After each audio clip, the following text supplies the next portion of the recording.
नमस्कार मित्रों, सभी सब्सक्राइब को देखने वालों को बहुत बहुत धन्यवाद। आज मैं शनि सीरीज का छठा वीडियो लेके आपके सामने आया हूँ। इस वीडियो में मैं आपको शनि के गोचर के बारे में बताऊंगा।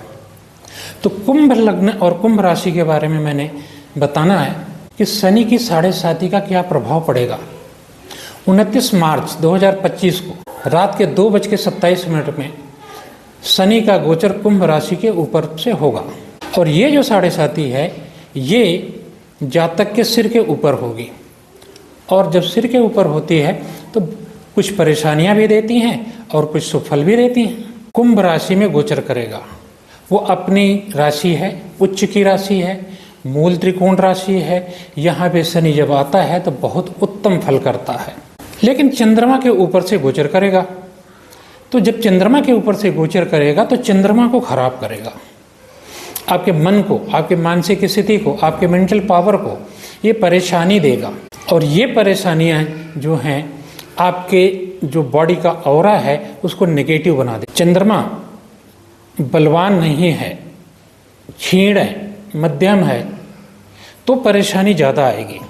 अगर आपका चंद्रमा सूर्य से 170 डिग्री दूर है तो ये चंद्रमा बलवान चंद्रमा होगा। क्या क्या अशुभ प्रभाव देगा?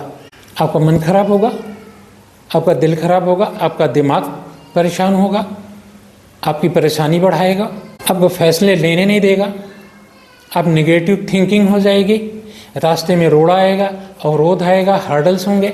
तो जब आपकी मानसिक स्थिति कमज़ोर हो जाने के बाद फिर परेशानियां आती हैं। फिर ढैया के बारे में बताएंगे कि उसकी दोनों ढैया कहाँ कहाँ लगेंगी और उस ढैया का क्या परिणाम होगा।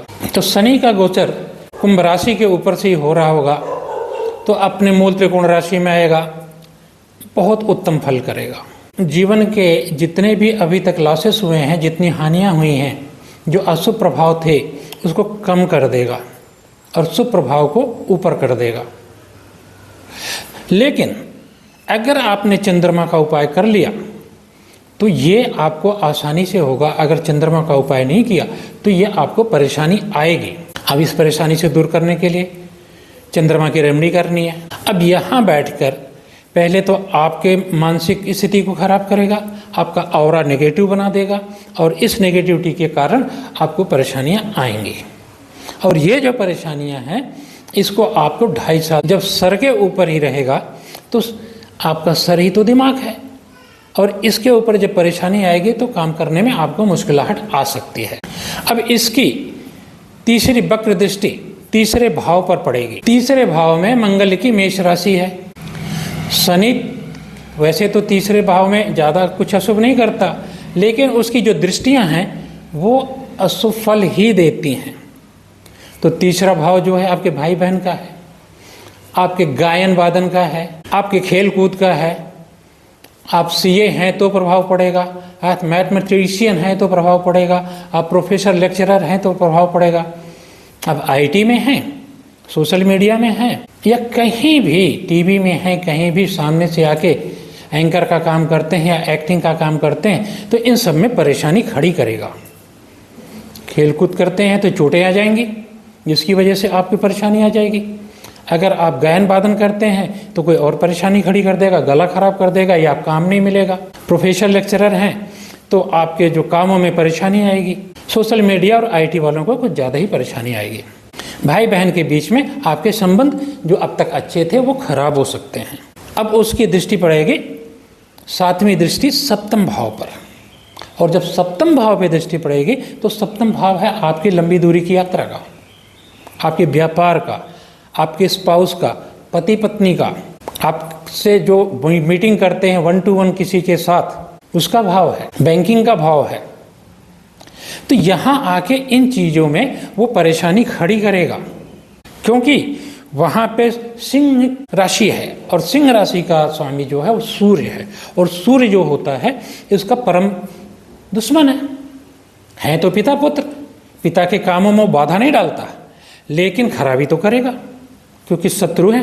जो पति पत्नी के संबंध है उसमें परेशानी आएगी, व्यापार में परेशानी आएगी, लंबी दूरी की यात्रा कर रहे हैं, परेशानी से यात्रा पूरी होगी, और जो आप मीटिंग्स करते हैं वहाँ पे आपके रिजल्ट थोड़े से कम आएंगे।